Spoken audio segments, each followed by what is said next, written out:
Yo, Fro Wrestling podcast listeners, help us out and click subscribe to show your support.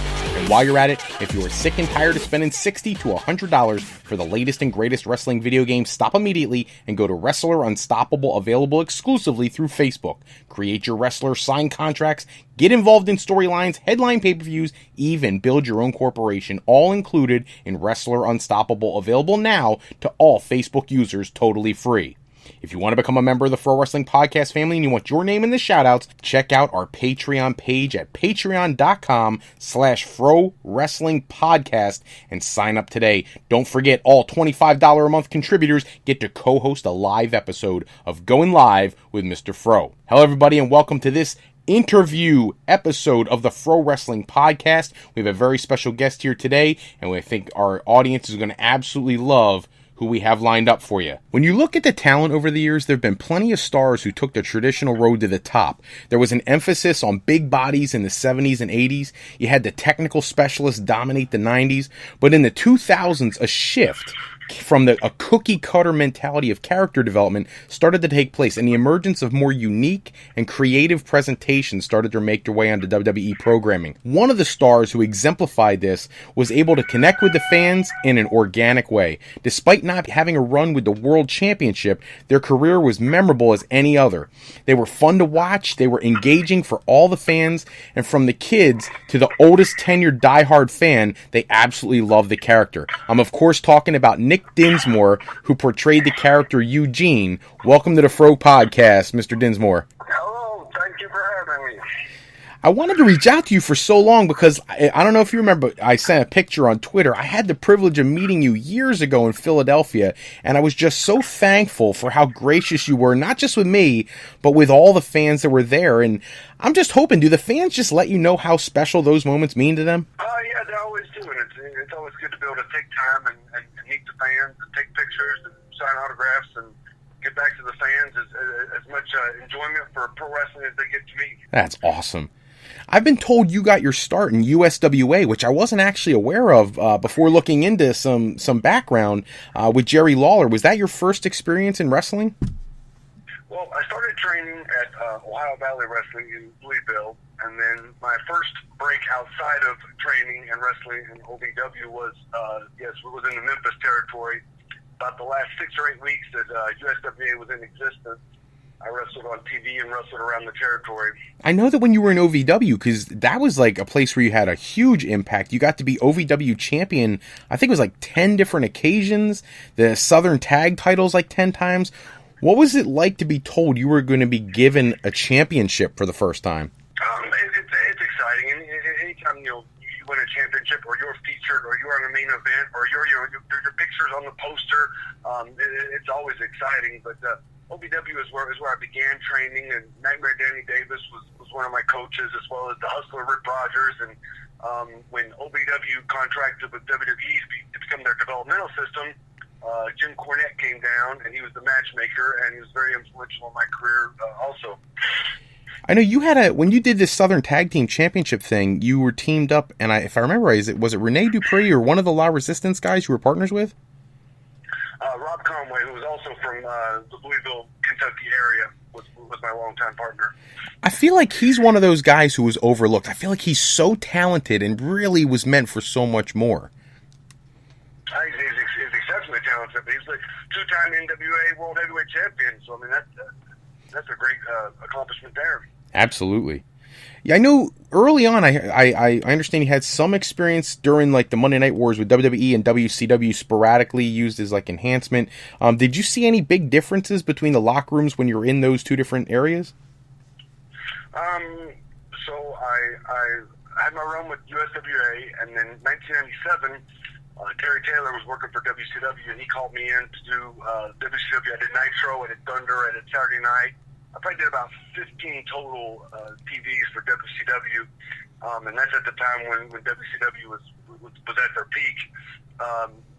Subsequently, Terry Taylor got released from WCW and hired by WWE, and then I was hired by Terry Taylor to be developmental talent in WWE. And the locker rooms were different, but for me, I was so new to like that environment that I was just wide-eyed and happy to be there, and kept my mouth shut and my eyes open, and just like was enjoying every moment.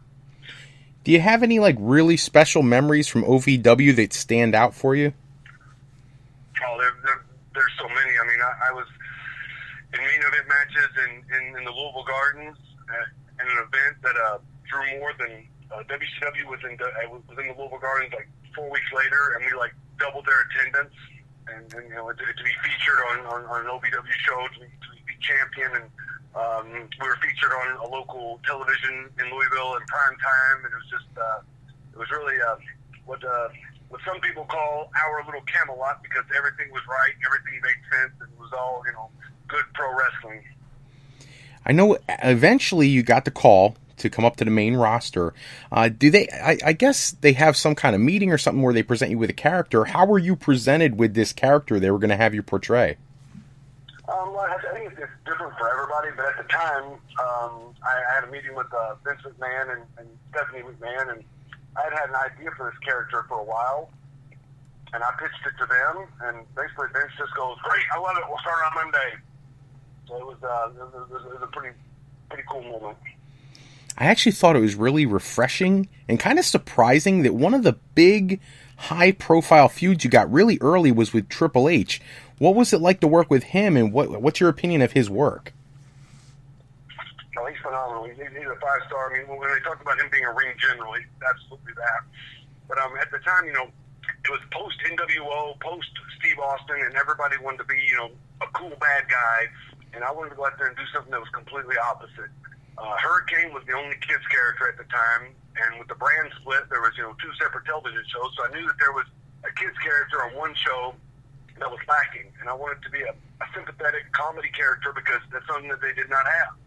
And when I gave them that refreshing character, it definitely took off. And then Triple H wanted to work with Eugene, and it was just, you know, the right time for the right character. I feel like that's such an honor that he wanted to work. He chose to work with you. I love that. That's awesome. Absolutely. You did have a chance to have a run with the WWE Tag Team Championship. I know it was cut short. You got injured at one point. But I know William Regal we've heard so many stories over the years about how great of a ring technician he is. How was it working with him as your tag team partner? Oh, it was really a dream come true.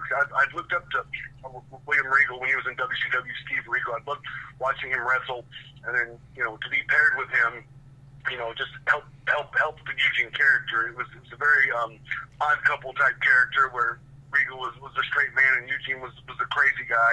But then to be able to wrestle with him in the ring, I traveled with him, and it was just it was an experience that, you know, it was literally a dream come true.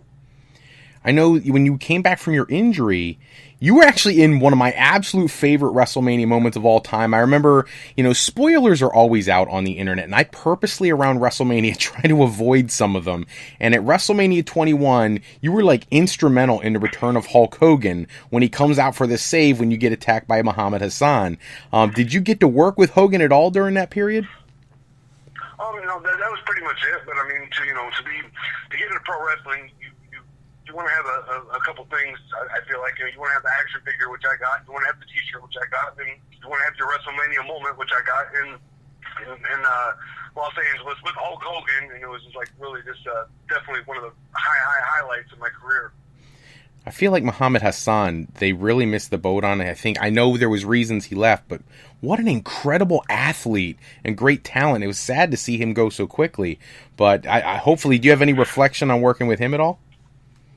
Well, actually, I helped train him when he first got in the business. He came to Louisville, an unsigned talent, and he signed up for the class that I taught at OVW, and I helped him, you know, kickstart his career. And he was fortunate enough to be in the right place and have a right character that was, you know, very controversial. And, you know, as Eric Bischoff says, controversy equals cash. Absolutely.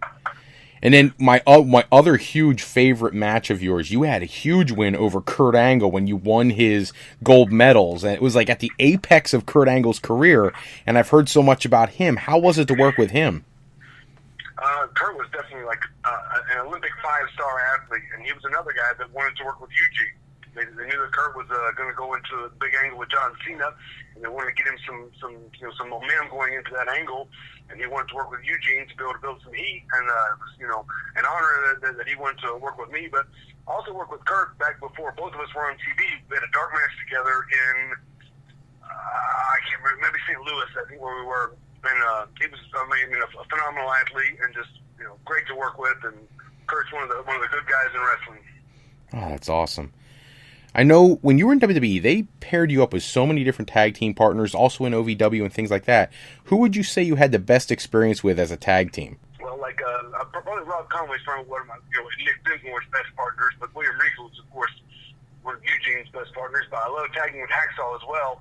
I mean, growing up watching Hacksaw and then being able to, tour and hang out and tag with Hacksaw was a great honor. And then you had a short stint with Juggalo Championship Wrestling after leaving WWE, and they have like a really unique presentation as well. And for a little while there, you were teamed with Zach Gowen. What are your memories of working with JCW and with Zach Gowen? That was a great experience. I can't remember how many, we did internet television leading up to the gathering. We did maybe, I can't remember, 15 or 12 internet pay-per-views leading up to it, and I had a whole angle where Eugene tagged with Zach Gowen, and Eugene turned on Zach Gowen, and they had a big blow-off match at the gathering, and it was they have a unique crowd and a unique product, and it's always fun to work for the Juggalos and to work with the ICP.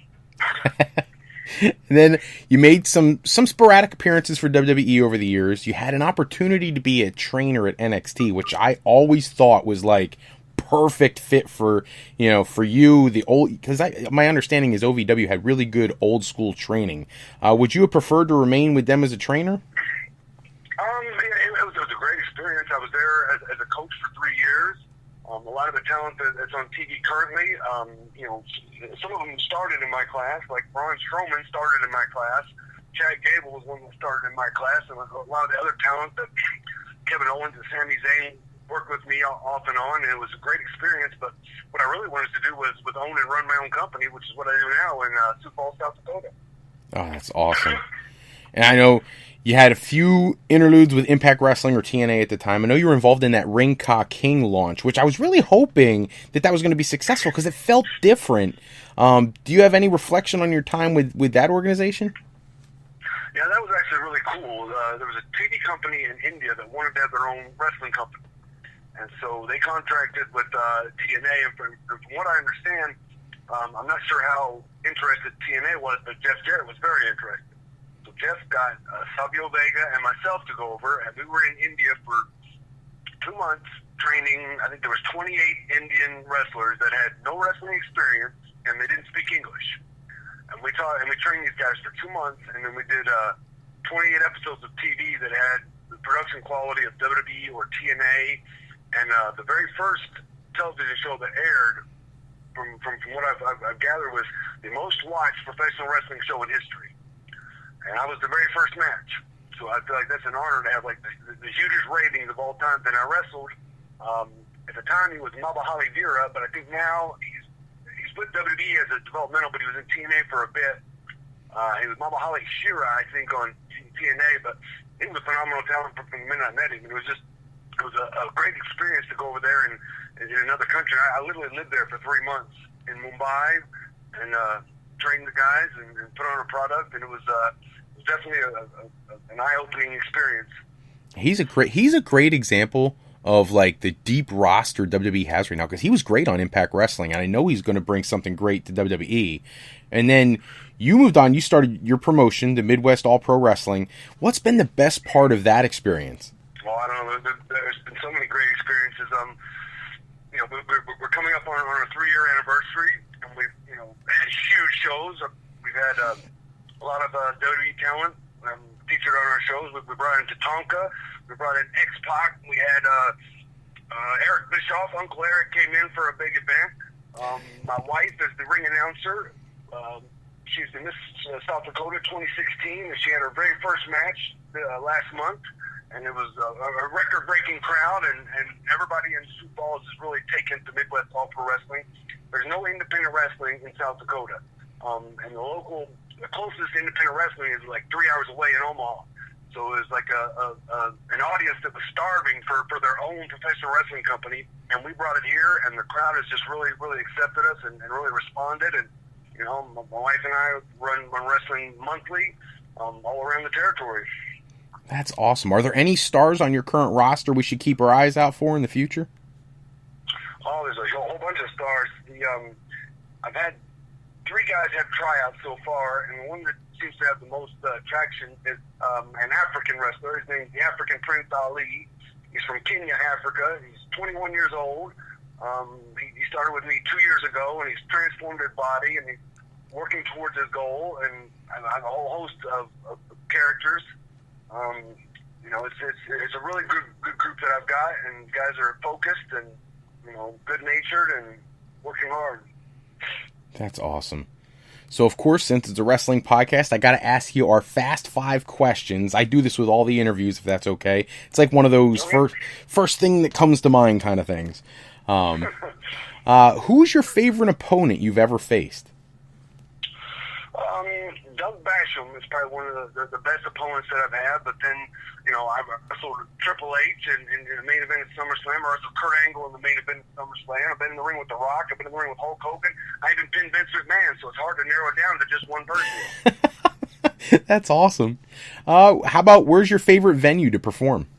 In Louisville. I'm partial to the Louisville Gardens, but, wrestling overseas and some of the big arenas in Germany and in Japan, and even the big arena that we did in India was phenomenal. But the Louisville Gardens, I think, is like kind of in my heart, because that's where I grew up watching wrestling.